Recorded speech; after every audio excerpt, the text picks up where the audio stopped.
오늘 본문은 로마서 마무리하는 마지막 단락입니다. 계속해서 논리적으로 전개하는 내용으로 치면 오늘 부분은 조금 논리에서 벗어나는, 마치 하이웨이에서 디투어로 빠지는 것 같은 느낌을 드는 것이 사실입니다. 그런데 로마서가 편지 아닙니까? 근데 편지 쓸 때 다 마무리하고 나서 끝에 아차 싶을 때 빠진 메시지를 전하거나 혹은 다시 한번 상기시켜야 할 메시지가 있을 때 추신, PS, 포스트스크립트 해가지고 적는 것이 있어요. 로마서 오늘 읽은 본문은 정확하게 그 추신입니다. 포스트스크립트. 그런 의미에서 논리 전개상 마무리하는 단계지만 다시 한번 상기시키고 정말로 잊지 말아야 할 핵심의 메시지를 여러분들에게 다시 주지하기 위해서 사도 바울이 PS, 추신으로 쓰는 내용이라고 생각합니다. 여러분, 사도 바울이 뭘 가장 중요하게 생각했을까? 복음에 대해서 너무나도 분명하게 설명했던 이 성경 중에 다이아몬드라고 하는 이 로마서에서 드디어 이 복음을 아는 자들이 그 삶 속에서 그 열매들이 어떻게 나타나는가, 그것을 로마서 12장에서부터 쭉 계속해서 열거하는데 여러분도 아마 느끼셨을 거예요. 서로가 상의하고 다른 의견이 있고, 유대인 크리스찬들과 이방인 크리스찬들 사이에 심한 갈등이 있었던 여러 가지 이슈들을 다루면서 복음으로 우리는 하나 될 수 있다는 것을 그렇게 강조했던 것을 알 수 있습니다. 그리고 아가야와 마게도냐의 복음을 편만하게 다 전했다라고 여겨지는 가운데 드디어 그렇게도 가고 싶었던 서바나, 로마교회 후원을 받아서 가고 싶었던 스페인의 복음의 버진 소일에 가서 드디어 복음을 전하려고 하는 이 선교적 그런 전략을 가지고 뛰어들었던 바울이 이제 그 길이 열렸는데도 불구하고 가지 않고 먼저 우선순위로 하는 것이 무엇이냐면 이 이방교회의 헌금, 연보를 가지고 예루살렘의 어려운 형편에 있는 자를 돕기 위해서 직접 그 연보를 들고 가는 일 때문에 평생 소원이었던 서바나로 가는 일을 뒤로 하고 있다는 사실이에요. 거기서 우리가 얻었던 메시지가 뭐예요? 복음을 한 번도 전해 듣지 못했던 그 땅에 가서 복음을 전하는 그것보다도, 그게 얼마나 중요한 일이에요. 그런데 그것보다도 더 중요하게 사도 바울이 먼저 해야 할 일이 무엇이냐? 이방인 교회와 유대인 교회가 하나 되는 것을 직접 교훈하고 그 메시지를 전달하는 것.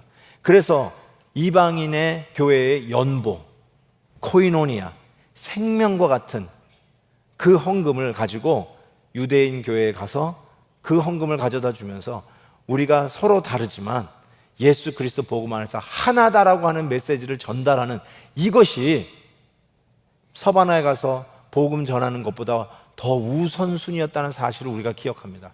자, 그런 의미에서 오늘 추신, 포스트스크립트는 정말로 이해가 될 만합니다.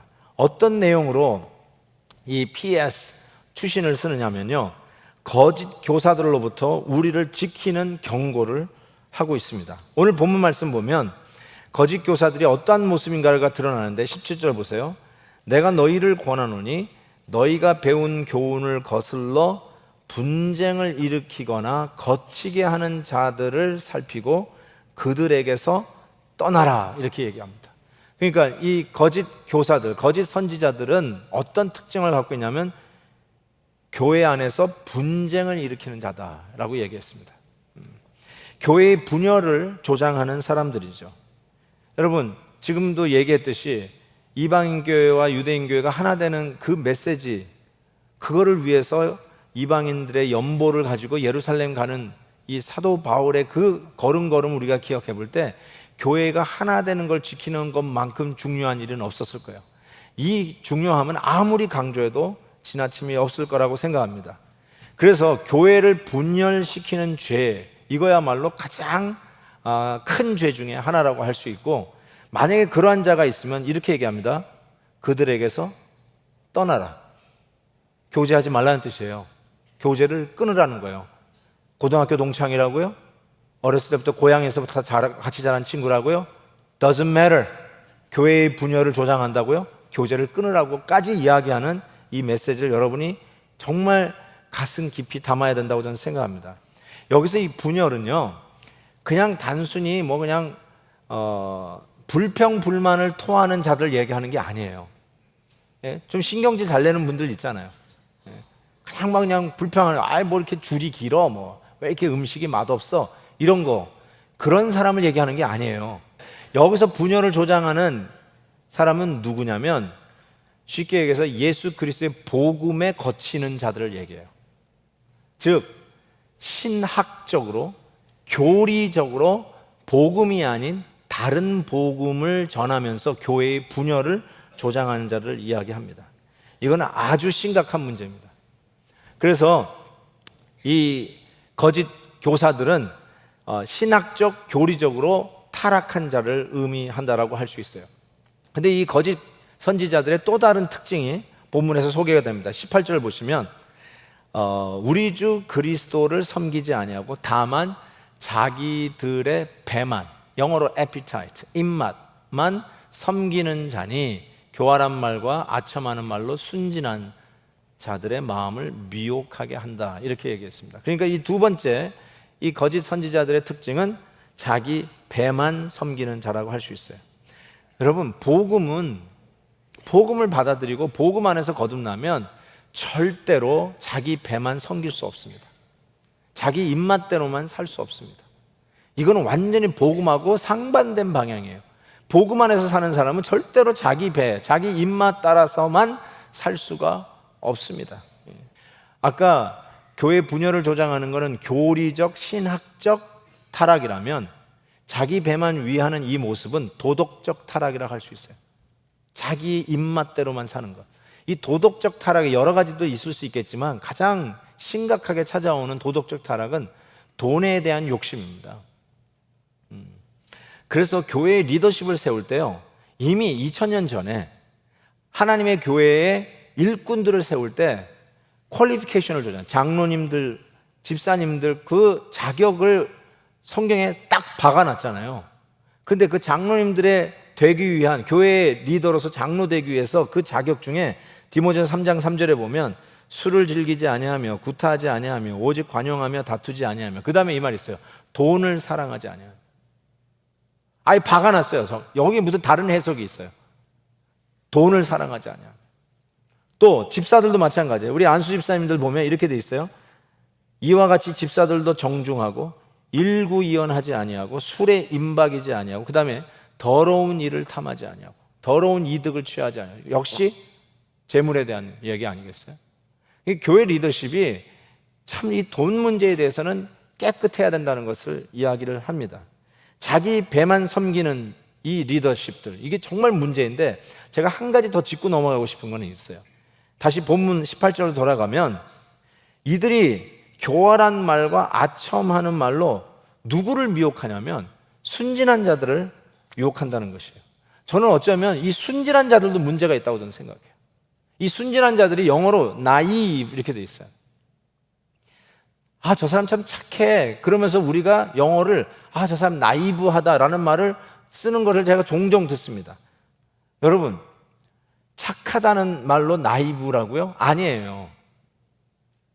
착한 것은, 저런 나이브한 것은 성령의 열매에 없습니다. 거룩한 성도들이 맺어야 할 열매에 나이브는 없어요. goodness, 양선은 있어요. 그렇지만 나이브는 없어요. 귀가 얇은 자들이 나이브한 거예요. 뭐 이렇다더라 그러면 그래? 하고 모든 것을 그냥 쏟아내는 사람들. 아니야, 이렇다더라. 또 그래? 해가지고 그냥 또 이리저리 휩쓸리는 사람들. 이게 순진한 사람들이에요. 여러분, 순진한 사람들이 유혹을 당해요.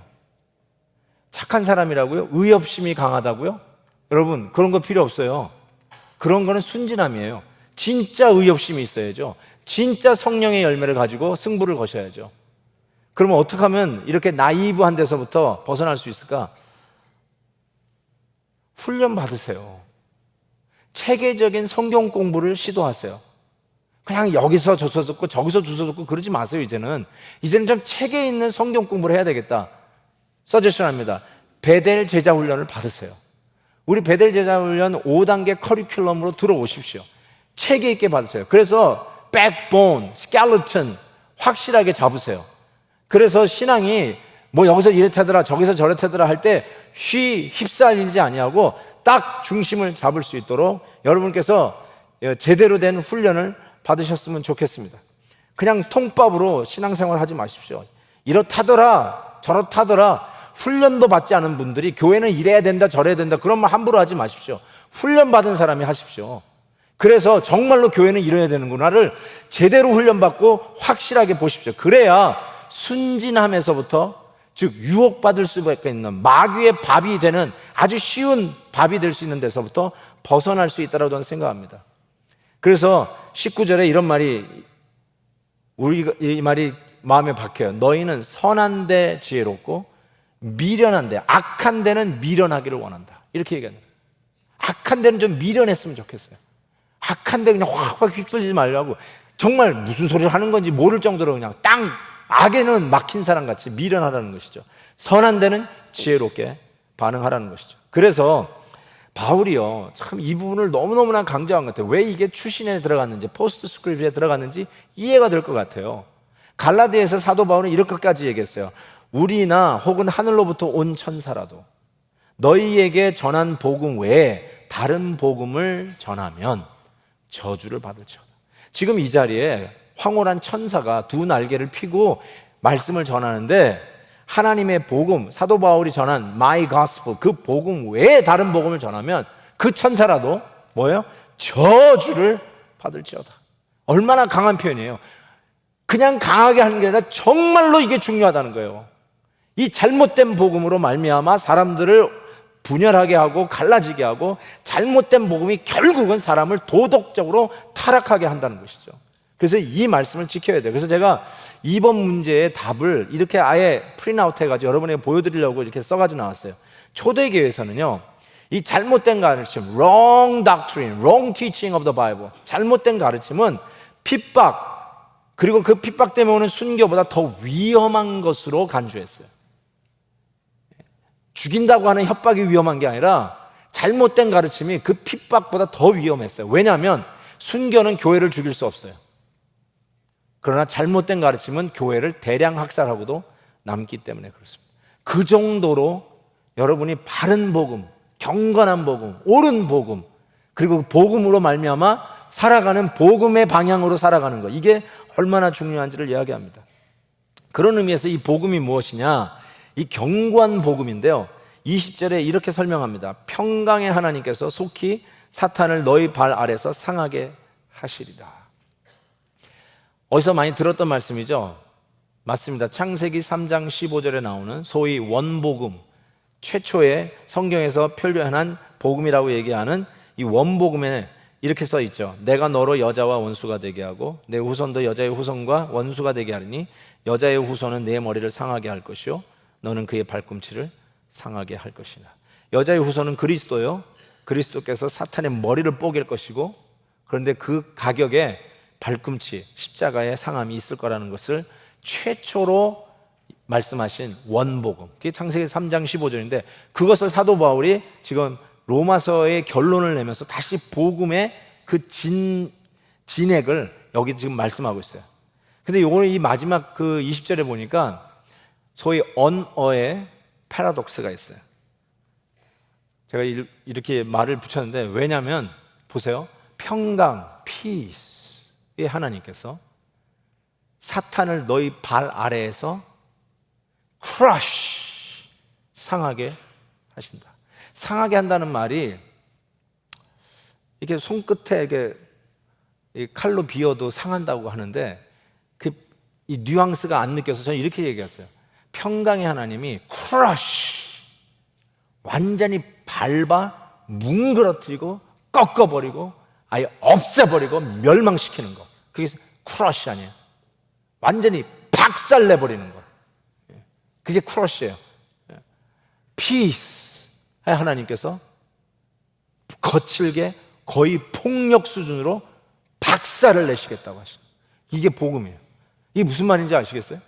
여러분, 하나님의 자녀를 해하려고 하는 악한 세력에 대해서 평강의 하나님이 어떻게 반응하시냐면 거칠게 거룩한 분노를 발산하시면서 거의 폭력 수준으로 크러쉬, 밟아 박살내신다는 거예요. 여러분, 저 상하게 하시리라 박살내는 게 바로 십자가예요. 하나님의 거룩한 폭력이 십자가인 거 아세요? 그래서 우리를 구원해 내시기 위해서 어떻게 보시면 알겠지만 속히 사탄을 너희 발아래서, 속히, shortly, 빨리, 당장, 그 정도로 급하게 여러분들을 살려내시기 위해서 우리 하나님이, 평강의 하나님이 사탄을 그렇게 깨어 부순다고 얘기하세요. 여러분, 우리 자녀들이 위험 가운데 노출되었다고 한번 가정해 보십시다. 우리 어린 자녀들이 섹스 오펜더에 노출되었다고 가정을 해봅시다.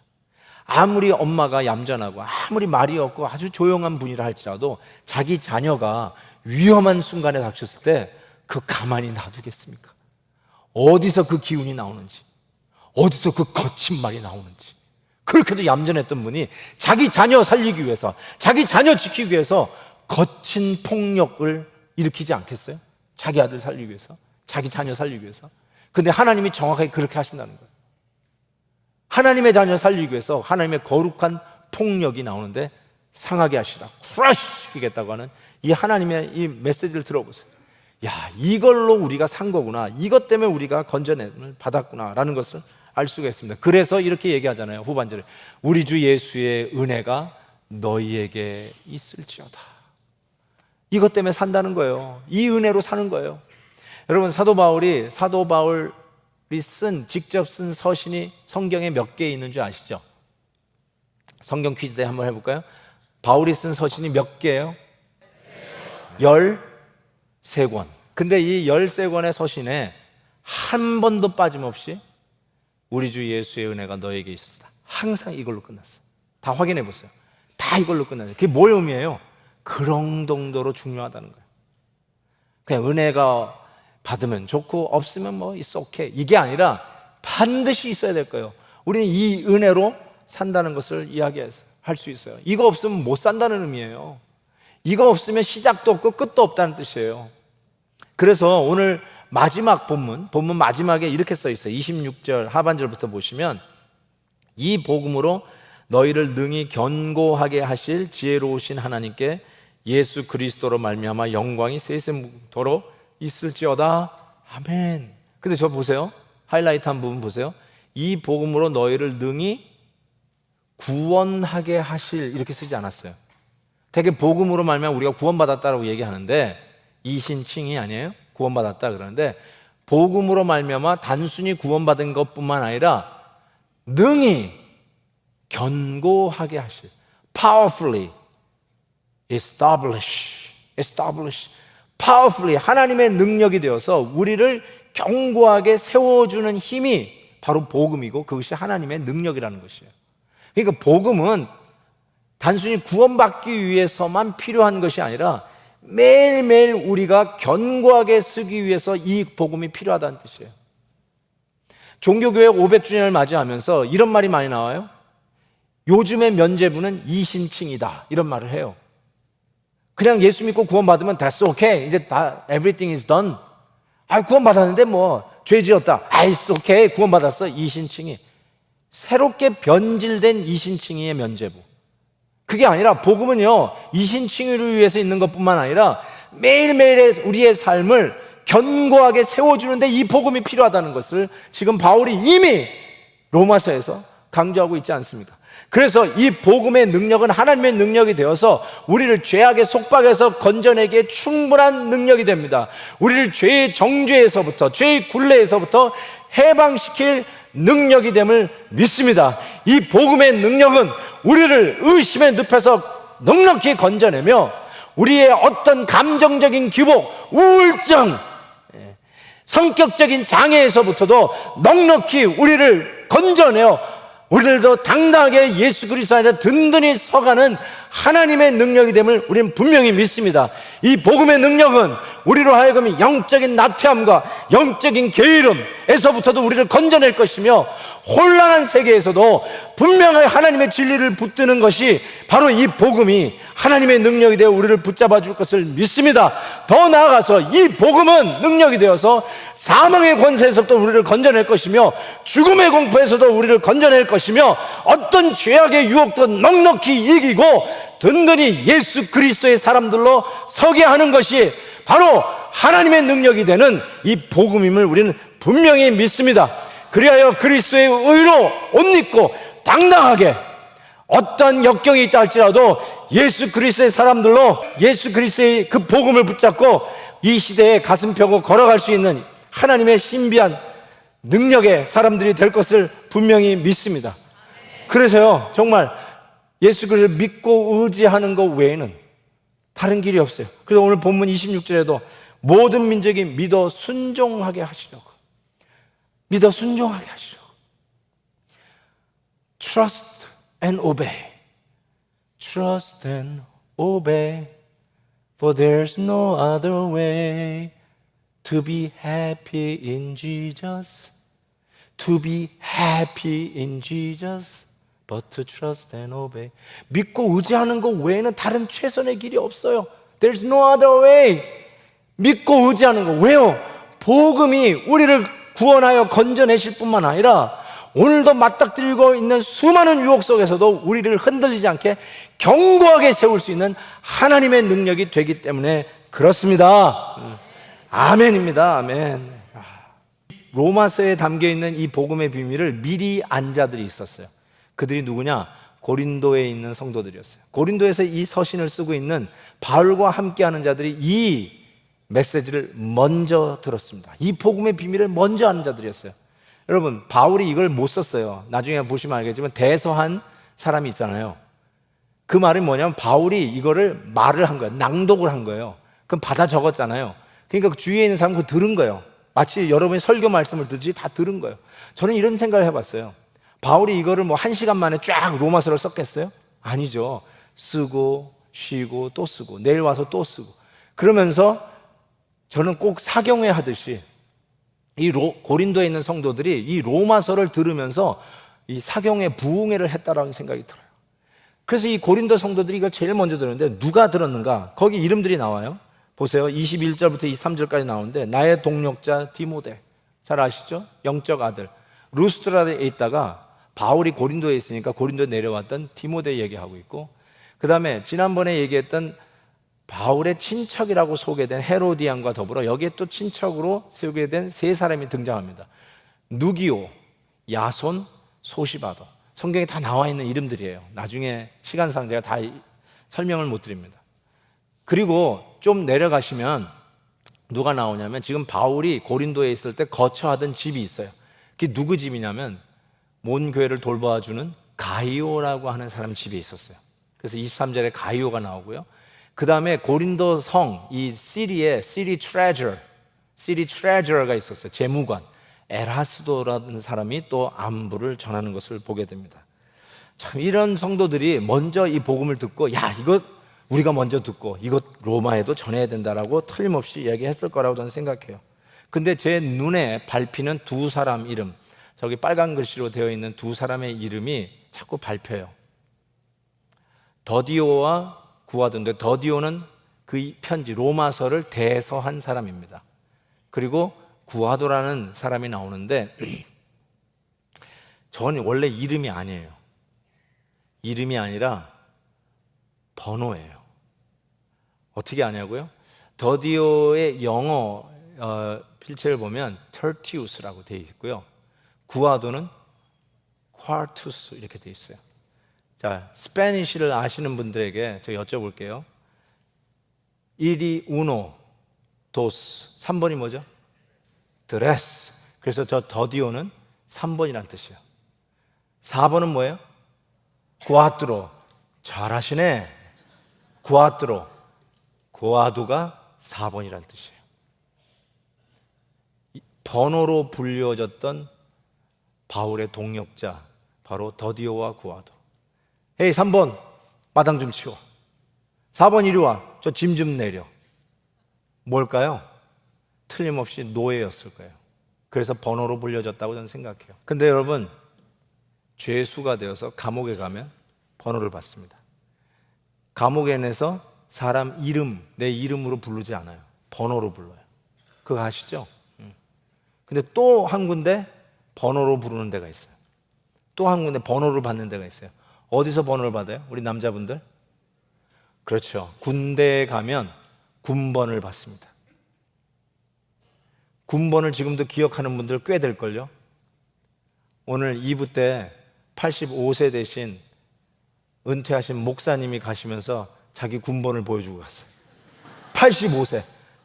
50년, 60년이 지났는데도요, 군번을 잊지 않고 있어요. 그 번호요. 여러분도 그 군번 갖고 있잖아요. 군대 갔다 오신 분들은. 저는 그런 의미에서 우리도 번호를 받은 사람들이 아닌가 싶어요. 원래는 우리는 죄수의 번호를 갖고 있는 사람들이에요.